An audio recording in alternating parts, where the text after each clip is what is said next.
Hello everyone, welcome back to my YouTube channel career Hemlata पर आप लोगों का स्वागत है। हम लोगों ने कल की वीडियो में न्यूट्रिशन के पार्ट को देखा था कि न्यूट्रिशन किसे कहते हैं, है ना। न्यूट्रिशन किसे कहते हैं, न्यूट्रिशन की स्थितियों के बारे में आज कवर करते हैं। इसके आगे के पार्ट को हम लोग बिना टाइम वेस्ट किए चलिए देखते हैं। तो हमारा आज का टॉपिक है पोषक तत्व, है ना। पोषक तत्व किसे कहते हैं? पोषक तत्व जिसको हम लोग इंग्लिश में न्यूट्रिएंट्स बोलते हैं। क्या बोलते हैं? न्यूट्रिएंट्स बोलते हैं।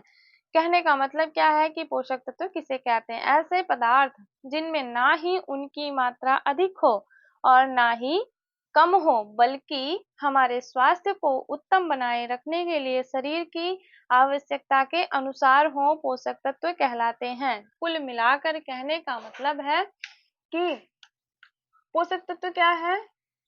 कहने का मतलब क्या है कि जो भोजन में अनेक जटिल रासायनिक पदार्थ होते हैं, ठीक है। जटिल रासायनिक पदार्थ जैसे हो गए हमारे प्रोटीन हो गए, विटामिन हो गए, खनिज लवण हो गए, ठीक है। जैसे प्रोटीन जो शरीर की वृद्धि करता है, ऊतकों की टूट फूट की मरम्मत करता है। विटामिन यानी कि रोगों की जो रक्षा करता है, शरीर को उष्णता नियंत्रण, उष्णता यानी कि जो ऊर्जा देता है। कार्बोहाइड्रेट हो गया, वसा हो गया, नियंत्रण यानी कि जल, है ना।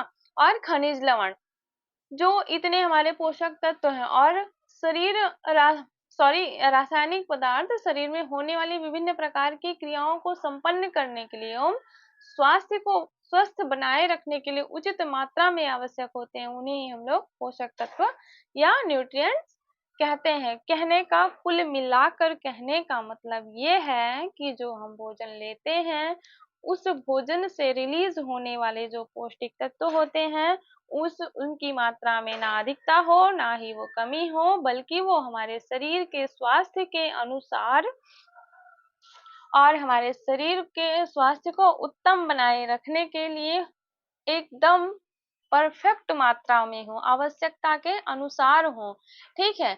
वही हमारा पोषक तत्व कहलाता है। ठीक, यहाँ तक आप लोगों को आई होप समझ में आ गया होगा। फिर आगे देखते हैं कि पोषक तत्व के प्रकार। आप सभी जानते होंगे कि पोषक तत्व के कितने प्रकार होते हैं, यानी कि न्यूट्रिएंट्स के कितने प्रकार हो, न्यूट्रिएंट टाइप ऑफ न्यूट्रिएंट्स, पोषक तत्व के कितने प्रकार होते हैं। तो पोषक तत्वों को 6 वर्गों में बांटा गया है, ठीक है।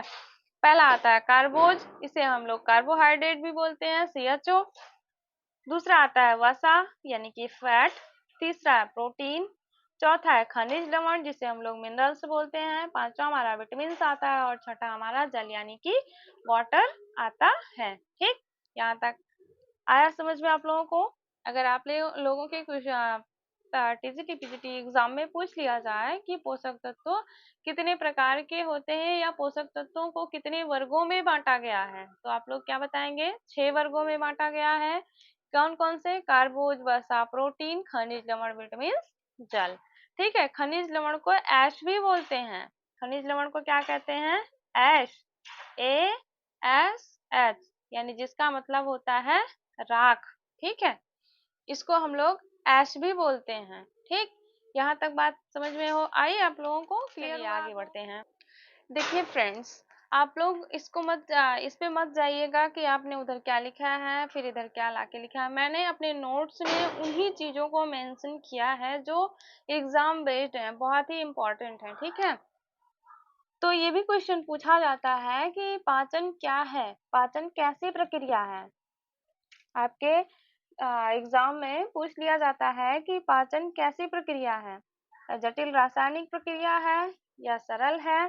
तो आपका पाचन क्या है? पाचन एक जटिल रासायनिक प्रक्रिया है। जैसे जटिल रासायनिक प्रक्रिया का कहने का मतलब, जैसे कार्बोज जब टूटता है वो ग्लूकोज, फ्रक्टोज, गैलेक्टोज इन सब भागों में टूटता है।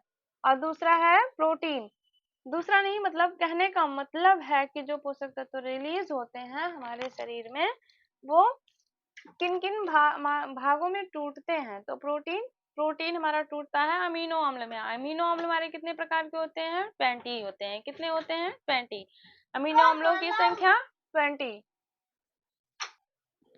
तो प्रोटीन हमारे प्रोटीन से जो हमारे ये प्रोटीन जब टूटता है तो किसमें टूटता है? अमीनो अम्ल में। अमीनो अम्ल कितने होते हैं? 20 प्रकार के होते हैं। कौन? 10 10 आवश्यक एसेंशियल, ठीक है, और 10 अनावश्यक नॉन एसेंशियल, ठीक है। ये 20 प्रकार के होते हैं। इस अमीनो अम्लों की संख्या को या अमीनो अम्लों के नाम को याद करने में बहुत ही तकलीफ होती है ना, याद नहीं होते हैं ये हमें, ठीक। तो इसका हम आपको जब प्रोटीन का कवर कराएंगे ना, तो उसमें आप लोगों को हम एक ट्रिक बता देंगे, बहुत ही अच्छी ट्रिक है, आप लोगों को ट्रिक के माध्यम से याद हो जाएगा, ठीक है। तो इसमें वो बताने लायक नहीं है, हम आपको प्रोटीन की वीडियो में बताएंगे, ठीक है। चलिए आगे देखते हैं, पाचन किसे कहते हैं। तो पाचन क्या है? पाचन वह रासायनिक क्रिया है जिसके द्वारा भोज्य पदार्थों में पाए जाने वाले सभी पौष्टिक तत्व अपने सबसे सरलतम रूप में परिवर्तित हो जाते हैं। कहने का मतलब है कि जब हम भोजन खाते हैं, जब डाइजेशन होता है, पोषण अवशोषण होता है, उसके बाद जो पौष्टिक तत्व रिलीज होते हैं वो कैसे रिलीज होते हैं? रासायनिक क्रिया के माध्यम से ही तो रिलीज होते हैं। विभिन्न एंजाइम्स उसमें जाके मिलते हैं, घुलते हैं, फिर जो है वो पौष्टिक तत्व क्या होते हैं कि ऊतकों में जाते हैं, है ना, रक्त वाहिनियों में पहुंचते हैं, वृद्धियों ऊर्जा प्रदान करते हैं, है ना। तो यही है कि जब पौष्टिक तत्व अपने सबसे सरलतम रूप में परिवर्तित हो जाता है तो क्या कहलाता है? पाचन कहलाता है। फिर हमारा आता है, उसके बाद आता है हमारा अवशोषण। अवशोषण यानी कि एब्जॉर्प्शन, जिसे हम इंग्लिश में एब्जॉर्प्शन कहते हैं। तो देखिए, पाचन की क्रिया ये अवशोषण में ही पूछा जाता है कि पाचन की क्रिया पूर्ण कहाँ पर होती है। मोस्ट इम्पॉर्टेंट क्वेश्चन है, ये पूछा जाता है पाचन की क्रिया पूर्ण होती है कहाँ? पूर्ण होती है जाके छोटी आंत में। इसको बहुत ही एकदम मोस्ट इम्पॉर्टेंट लिख लीजिए आप लोग, बहुत ही इम्पोर्टेंट, ये कई बार पूछा गया आप लोगों का ये क्वेश्चन, ठीक है। फिर अवशोषण की क्रिया कहाँ पर होती है? आमाशय और छोटी आंत दोनों में होती है, ठीक है। अवशोषण पूछा जाए तो ये दोनों में होगा, आमाशय में भी होगा और छोटी आंत में भी होगा, ठीक है। फिर बड़ी आंत में अवशोषण किसका होता है? जल का। ये तो वेरी मोस्ट इम्पोर्टेंट है। सबसे ज्यादा कंफ्यूजन ऐसे क्वेश्चनों में होती है ना कि जल का अवशोषण कहाँ होता है, कार्बोहाइड्रेट का अवशोषण कहाँ होता है, प्रोटीन का अवशोषण कहाँ होता है। कुल मिला के जान लीजिए कि अगर आपको नहीं आ रहा है तो ऑप्शन में अगर छोटी आंत लिखा है तो आप छोटी आंत यानी कि स्मॉल इंटेस्टाइन अगर लिखा है आपके ऑप्शन में तो आप उसी को टिक करके चले आइएगा, ठीक है। वो आपका बेस्ट एकदम सही जाएगा अगर कुछ नहीं समझ में आ रहा ऑप्शन में तो। और अगर आपको समझ में आ रहा है तो बहुत ही अच्छी बात है, इसको आप लोग कर सकते हैं, ठीक है। तो बड़ी आंत में किसका अवशोषण होता है यानी कि लार्ज इंटेस्टाइन में किसका अवशोषण होता है? जल का, ठीक। फिर अवशोषित भोजन को शरीर के सभी अंगों, ऊतकों एवं कोशों में भोजन को पहुंचाता है। कौन पहुंचाता है? हमारी रक्त वाहिनियां पहुंचाती है ना, रक्त नलिकाएं। कैसे? आप लोग सोचेंगे कि कैसे, आना भी चाहिए आप लोगों के दिमाग में क्वेश्चन की कैसे। देखिए, जब हम भोजन खाते हैं तो वो डाइजेस्ट होता है, ठीक है। डाइजेस्ट होने के बाद अवशोषण यानी कि एब्जॉर्प्शन होता है। एब्जॉर्प्शन होने के बाद क्या होता है? पौष्टिक तत्व रिलीज होते हैं। तो जब पौष्टिक तत्व विभिन्न प्रकार के रिलीज होते हैं और उनमें विभिन्न प्रकार के एंजाइम्स जब मिलते हैं, जब घुलते हैं विभिन्न प्रकार के एंजाइम्स, तो वो अपने एकदम मूल इकाई छोटे छोटे छोटे छोटे बिल्कुल एकदम हम लोगों को ऊर्जा देने के लिए, हमारे शरीर की टूट फूट की मरम्मत करने के लिए, ऊतकों की टूट फूट की मरम्मत करने के लिए, ठीक है, वे तैयार हो जाते हैं, ठीक। तो वो विभिन्न अंगों में कैसे जाते हैं? पित्त हमारा क्या करता है? किसका निर्माण करता है? यकृत का निर्माण करता है। हृदय हमारा क्या करता है? क्या कहते हैं, ब्लड का करता है काम, है ना। और हमारा वृक्क यानी कि किडनी क्या करता है? रक्त को छानने का काम करता है। और हृदय हमारा यानी कि क्या कहते हैं इसको, हृदय को, हृदय हार्ट हमारा, ठीक। हार्ट, हार्ट क्या करता है? ब्लड को पंपिंग करने का काम करता है ना। तो ये सारा जो कुछ भी अंदर की शारीरिक क्रियाएं होती हैं उनको वो कैसे मतलब नियंत्रण में रहती हैं और बिल्कुल एकदम अपनी अपनी जगह पे बिल्कुल एकदम अच्छे से काम करती हैं। तो उन्हीं पोषक तत्वों के कारण जब हमें ऊर्जा वगैरह सारी चीजें मिलती है ना, तो तभी तो तभी तो सारी जो हमारे अंदर के आंतरिक अंग हैं वे कार्य करते हैं। तो कहने का मतलब वही है कि अवशोषित भोजन को शरीर के सभी अंगों, ऊतकों एवं कोषों में पहुंचाने का काम कौन करता है? रक्त नलिकाएं करती हैं, है ना। यहाँ तक आई होप आप लोगों को क्लियर आता है चयापचय। ये तो एकदम वेरी वेरी वेरी, जितनी बार आप कहें उतना ही कम। बहुत बार ये क्वेश्चन पूछा जा चुका है कि मेटाबॉलिज्म क्या है, किसे कहते हैं मेटाबॉलिज्म। तो किसे कहते हैं मेटाबॉलिज्म? भोजन के पाचन एवं अवशोषण के पश्चात होने वाली प्रक्रिया को चयापचय या मेटाबॉलिज्म कहते हैं। कहने का मतलब है, अर्थात मैंने यहाँ लिखा भी है कि शरीर में भोज्य पदार्थों के टूटने एवं नए पदार्थों के निर्माण की प्रक्रिया को मेटाबॉलिज्म या चयापचय कहते हैं। कहने का मतलब है कि जब हम लोग भोजन खाते हैं, वो हमारे डाइजेशन सिस्टम में जाते हैं, डाइजेस्ट होते हैं, और उनसे, जैसे अभी आगे मैंने क्लियर किया था कि कार्बोहाइड्रेट यानी कि कार्बोज हमारा किस में टूटता है? ग्लूकोज में टूटता है, फ्रक्टोज में टूटता है, इन सब चीजों में टूटता है ना। तो वही है कि नए पदार्थों का निर्माण हो रहा है। प्रोटीन टूटता है, अमीनो अम्ल का निर्माण हो जाता है, नया पदार्थ बनता है ना। तो वही कहने का मतलब है कि मतलब जो भोजन हम लोग खा रहे हैं और जो जाके पेट में पच रहा है, उसके बाद पचने के बाद जो उसमें से विभिन्न प्रकार के अमीनो अम्ल हो गया, ग्लूकोज हो गए, ये सारी चीजें जो बन रही हैं, उन्हें ही हम चयापचय कहते हैं। अब आ गई होगी आप लोगों को बात समझ में ना। अगर पूछ ले कि शरीर में भोज्य पदार्थों के टूटने एवं पदार्थों के निर्माण की प्रक्रिया, नए पदार्थों के निर्माण की प्रक्रिया को क्या कहते हैं, तो आप लोग अब आसानी से बता सकते हो कि मेटाबॉलिज्म है, चयापचय है ना। अब मेटाबॉलिज्म की क्रियाएं कितने प्रकार की होती हैं? दो प्रकार की। कौन कौन सी? कैटाबॉलिज्म और एनाबॉलिज्म। कैटाबॉलिज्म अपचय, एनाबॉलिज्म उपचय। तो चलिए हम लोग अब इसको समझ लेते हैं। ठीक, चलिए देखते हैं। ये हम लोग देखते हैं कि अपचय क्या है, यानी कि कैटाबॉलिज्म क्या है? जब भोज्य पदार्थ अपने सबसे सरलतम रूप में टूटता है। अपने सरलतम रूप में भोजन कब टूटता है? जब, कहने का मतलब, खाने के बाद डाइजेशन, फिर एब्जॉर्प्शन, उसके बाद क्या होता है? उसके बाद पौष्टिक तत्व रिलीज होते हैं ना, उन्हीं पौष्टिक तत्वों को हम लोग अपचय कहते हैं। भोजन बिल्कुल जब अपनी विभिन्न रासायनिक नहीं कहेंगे, कुल मिला के, कि भोजन अपने मूल तत्वों को जब शरीर को देने लगे, है ना, तो वही है हमारा अपचय, जिसे हम कैटाबॉलिज्म कहते हैं। और एनाबॉलिज्म क्या है?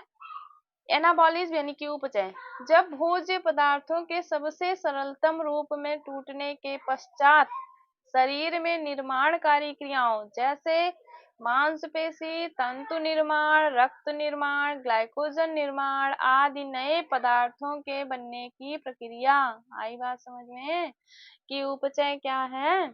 कुल मिला के कहने का मतलब है कि जब हम खाना खाते हैं, उसके बाद जो पौष्टिक तत्व रिलीज होते हैं, उन पौष्टिक तत्वों की मदद से जो हमारे शरीर के अंदर के आंतरिक अंग हैं, उनका निर्माण होता है। आंतरिक अंगों के ही अंतर्गत तो मांसपेशियां आएंगी, तंतु आएंगे। बाहर तो तंतु दिखते नहीं, अंदर ही तो दिखते हैं।